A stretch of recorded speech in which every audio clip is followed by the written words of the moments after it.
Estamos de volta com o Tarobá Rural agora para tirar dúvidas das pessoas que nos enviam fotografias, e-mails, porque tem algum problema aí na propriedade e querem saber como resolver. Quem fez uma pergunta para nós há poucos dias e mandou inclusive algumas fotografias foi a Tereza, do bairro Canadá, em Cascavel. Ela mora na cidade e tem algumas plantas de couve. Olha a foto aí. Só que acontece que deu um ataque, né, que segundo ela grande, de uma mosquinha branca.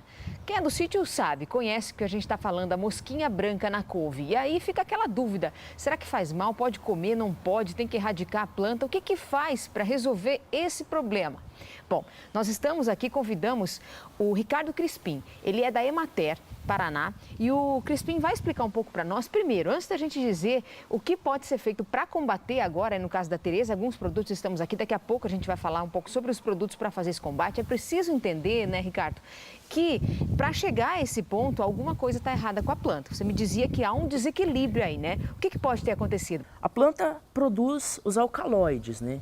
São substâncias assim como a nicotina, por exemplo, a cocaína, a cafeína, elas são substâncias amargas, né? Que a planta produz exatamente para sua autodefesa. E esse não é interessante, ele torna a planta desinteressante para a praga.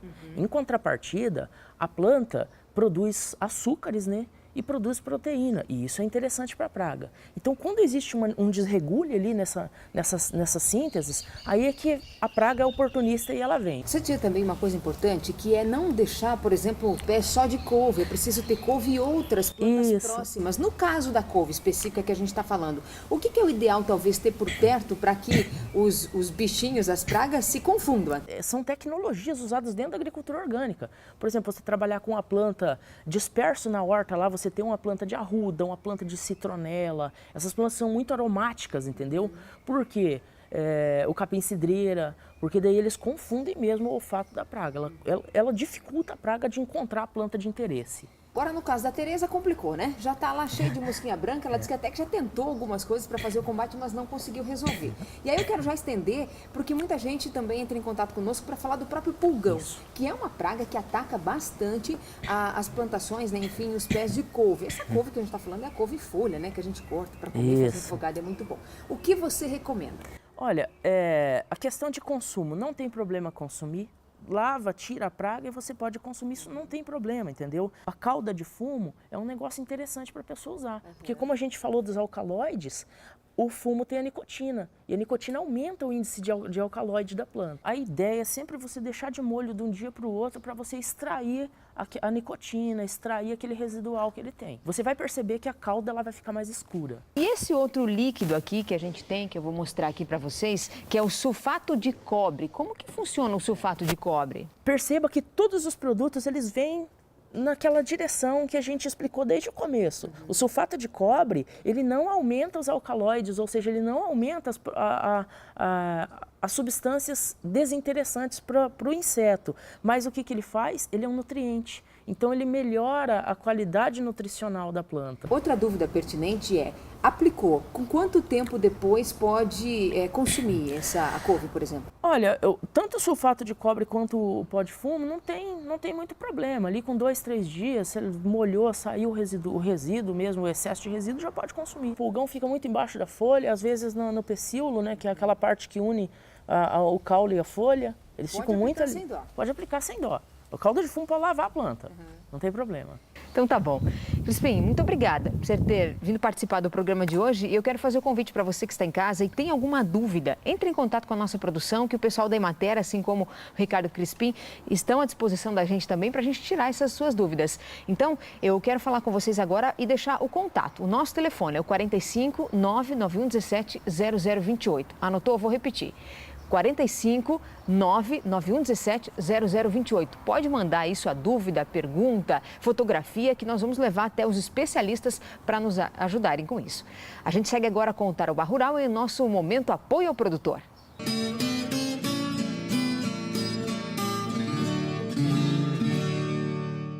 E segue até dezembro o prazo para os produtores rurais atualizarem o cadastro ambiental rural. A gente vai saber mais detalhes sobre esse assunto com o presidente do Sindicato Rural de Cascavel, Paulo Orso. Esse cadastro é muito importante sempre manter atualizado, né, Paulo? Por quê? Claro, é extremamente importante para a parte documental dos imóveis rurais. Todas as propriedades rurais são obrigadas, por lei, ele tem que apresentar e tem que fazer esse novo cadastro ambiental rural, que é o prazo 31/12/2017, isso vence.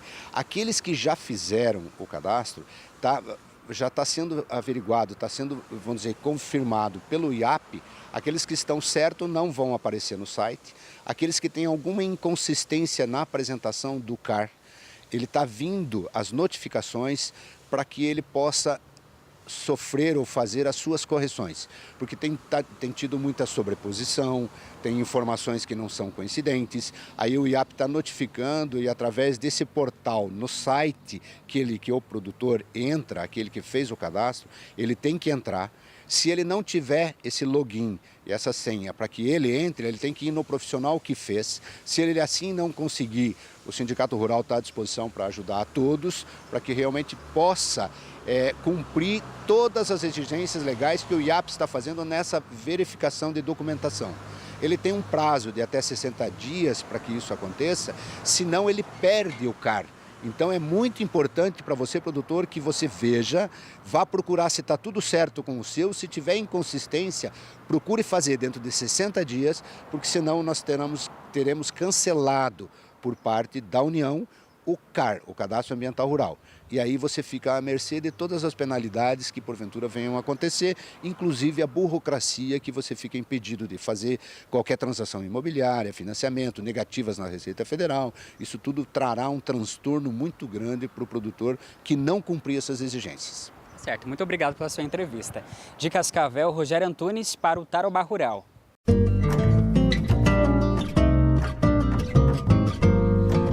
Semana que teve de tudo, né? Estou falando do tempo.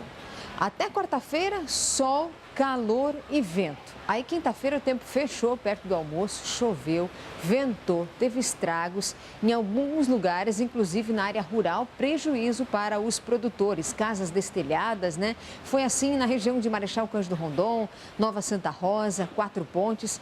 Em Palotina a gente vê aí nas fotografias que teve até estragos de um galpão. Na linha Madrugada, o telhado desse barracão aí, ó, foi levado inteirinho. As máquinas ficaram no relento. No sudoeste do Paraná, na região de Ampere, Francisco Beltrão, Pato Branco, também tivemos estragos. Felizmente, ninguém se feriu.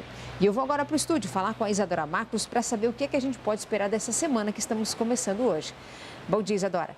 Bom dia, Cirlei. Bom dia para todo mundo. Pois é, semana doida mesmo, né? Já teve sol, chuva, friozinho, calor. E esse domingão também tem previsão de chuva, cerca aí de uns 15 milímetros aqui para Cascavel.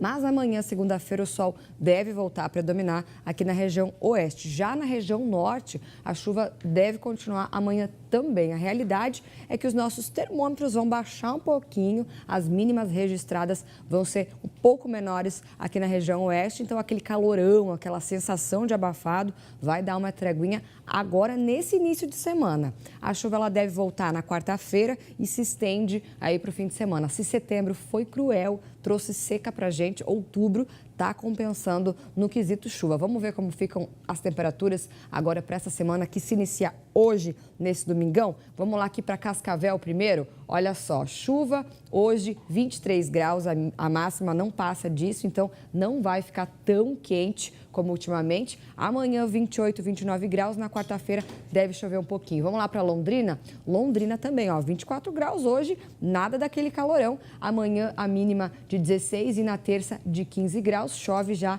na quarta-feira por lá. E em Guarapuava vai ficar bem mais fresquinho do que por aqui, ó, amanhã mínima de 8 graus e por lá o sol deve predominar até na quarta-feira. Uma semana completamos hoje da mudança de horário, né? Agora estamos no horário de verão. Isso muda a rotina de muita gente, ou da maioria das pessoas. Para o homem do campo, principalmente aqueles que têm que cuidar dos animais, muda mais ainda. E para os bichos, também. Quem vê o seu João assim, todo relaxado em casa, não imagina o transtorno que o horário de verão provoca na vida dele. Ou melhor, na vida de quem mora com ele. Por causa da fazenda, o pecuarista não adianta o relógio nem por decreto. E a questão é simples: o trabalho na própria fazenda. Eu nunca liguei por horário de verão porque o sol está do mesmo jeito. Agora acontece o seguinte: eu acredito que numa cidade grande pode ter influência, mas aqui na zona rural para nós não tem. O sol amanhece, você tem que escurece, você tem que ir para casa dormir, fazer o quê?